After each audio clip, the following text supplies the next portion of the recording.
In the interest of saving absolutely everybody's time, I feel like doing a generalized statement to all legacy media inside of the Matrix.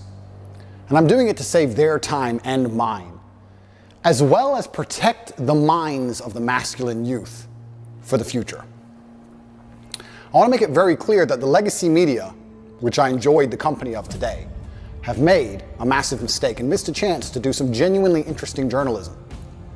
After being unfairly incarcerated in a Romanian dungeon, I thought that even the BBC, in its absolute arrogance and hubris, would be smart enough to come to me after 6 months, being the first interview I gave to the Matrix, and be smart enough to ask questions people were genuinely interested in. What's it like inside of a Romanian prison cell? How were you treated? Why was a person's liberty deprived of them for 6 months without charge? How is your mental state post your unfair incarceration? Things people are genuinely interested in hearing. But instead, they came with the same old talking points. And I'd like to address all of these talking points to the Matrix media now to prevent this happening again, because it's a monumental waste of everybody's time. I say things on the internet. I've been making content on the internet for a very long time.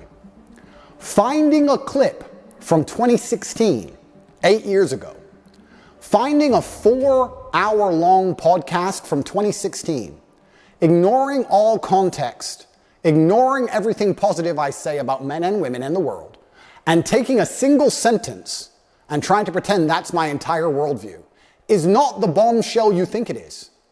Nobody cares.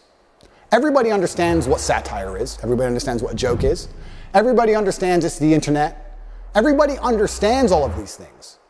Plus, the people who know the truth of my message are very capable of understanding what is satirical and what is true. People are not as stupid as you'd like them to be. Sitting down with me and missing the chance to have a genuinely interesting interview with genuinely interesting questions that people are interested in hearing the answers to, and instead attempting this attack to get this bombshell aha moment is never going to work. Because one, I'm too smart for all of you. And two, nobody cares. Nobody cares I made a joke 8 years ago, because everybody knows I was joking. And everybody knows the truth of my message. So you're wasting absolutely everybody's time. Worse than wasting everybody's time, what you're genuinely doing is damaging the minds of young men. And I think I have a responsibility as one of the most influential men on the planet to protect the minds of young men and all of the men who look up to me.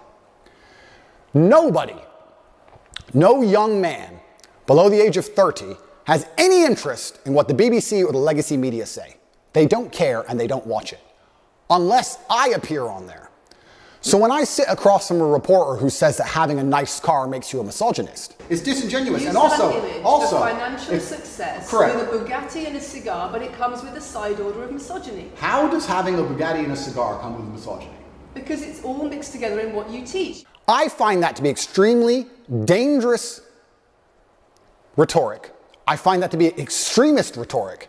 And I think it's very dangerous for young men to think if they work hard for something in their lives, if they dedicate themselves and they're diligent and hardworking and they try hard, that they'll be a bad person. I hate the idea of a world where a man who dedicates himself to excellence so he can enjoy the finer things in life is criticized and ostracized and called horrible names purely because he's been a hardworking male. And I don't like young men hearing these extremist ideas. And they're only going to hear these extremist ideas if they watch the BBC, which is an extremist organization. And they're only going to watch the BBC if I talk to the BBC. So I feel like now that these people have proved themselves to be extremist and very damaging to the minds of young men, I have an obligation to not interact with them very much, because I don't want them spreading their extremist propaganda. We have a men's mental health crisis. Young men are disenfranchised. The suicide rate amongst men is much higher than women, and everybody pretends to care. But when I come along and say, I am a man, I've been a man, I know how it feels to be a sad man and a happy man, and I found happiness through masculine achievement and strength, through working hard in the gym, through dedicating myself, through building a life worth living, through taking care of the people who I love, both male and female, through becoming financially successful, through sticking up for myself, through having opinions, through being a man of honor and courage, when I do these things, I'm ostracized and they're attempting to destroy my life. This goes beyond a few media interviews. They are attempting to put me in jail and destroy my life because I am helping young men. They don't care about men's mental health. They have no interest at all. In fact, the ideas they purport, like I've just explained, are genuinely damaging to the mindset of young men. On top of this, they waste everybody's time because their aha moment never works. Nobody's interested in it, and I destroy them with ease. But my hourly rate is high. It's not very fun for me to do. I just do it. It has to be done, but I don't particularly enjoy it. I allowed you into my home. I'm doing you a favor, giving you the first interview I'm giving to the public. You don't come here with a position of authority. You're not the police. I don't respect the BBC. I don't know you. You do not come here with a position of authority over me. We are equals. We are people. We're citizens of the world, and we sit here as equals. And I see you as my equal, and if you ask me questions, I can ask you questions back. For you to come here and sit down and pretend you're the Gestapo and that you don't have to answer my questions is disingenuous because I don't owe you anything. Asking questions and you answer. But I don't owe, no. However you want. This is a conversation.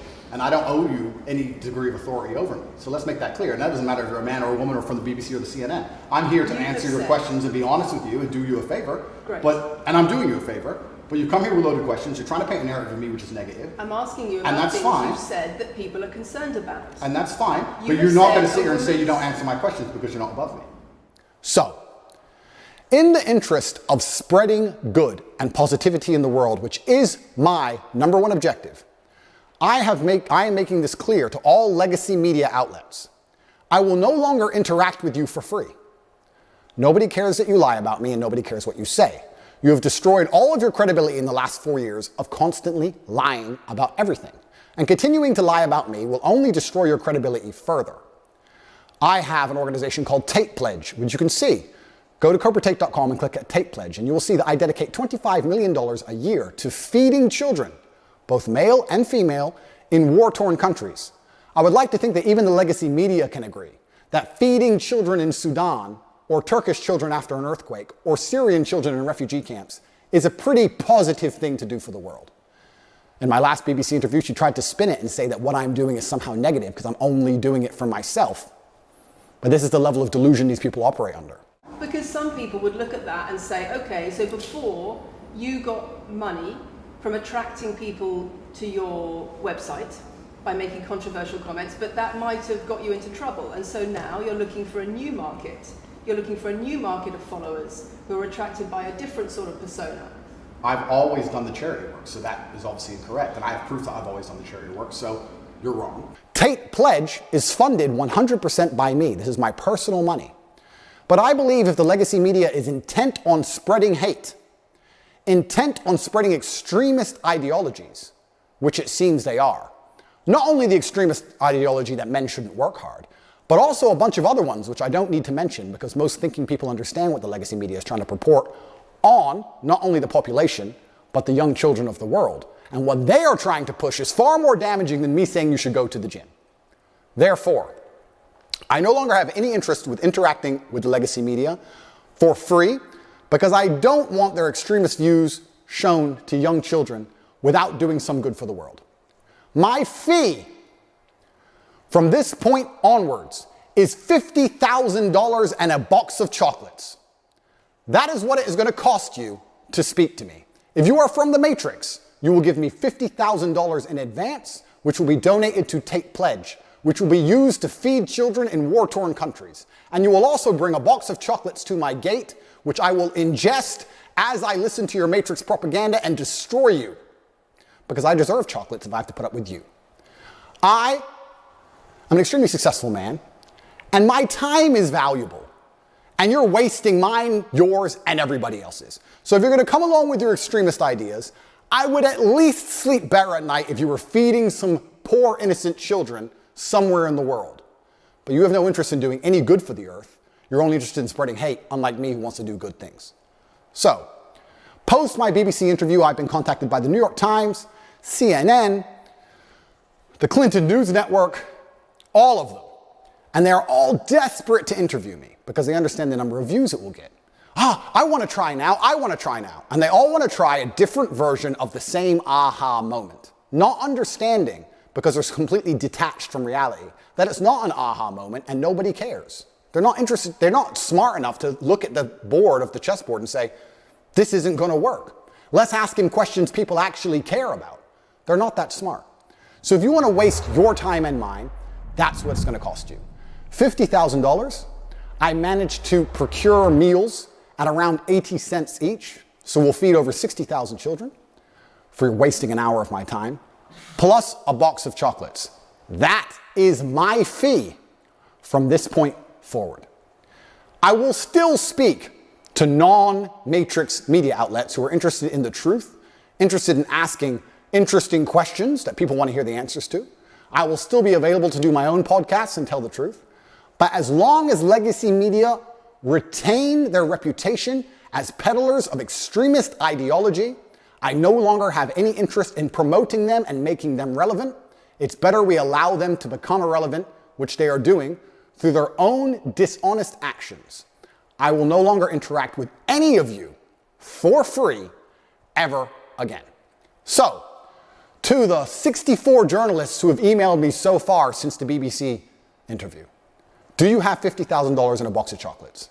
Because I'm not interested in speaking to you for any other reason.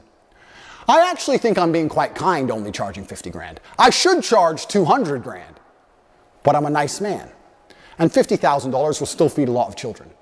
I promise any legacy media outlet that pays me the fee can have an interview.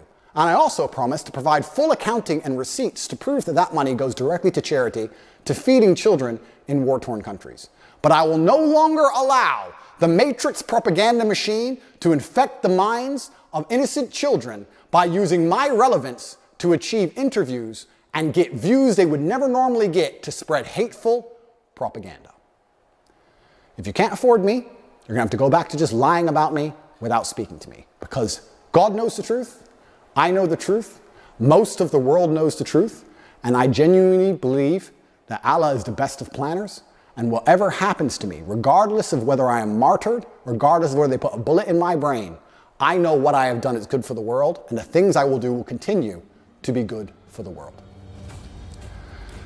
Get your checkbooks out, or don't email me at all, because there will be no compromise. I don't care what you try and do and say to goad me into an interview. You can lie about me all you want. It's what you do already. I'm not afraid of your lies. It's going to cost 50 grand plus a box of chocolates.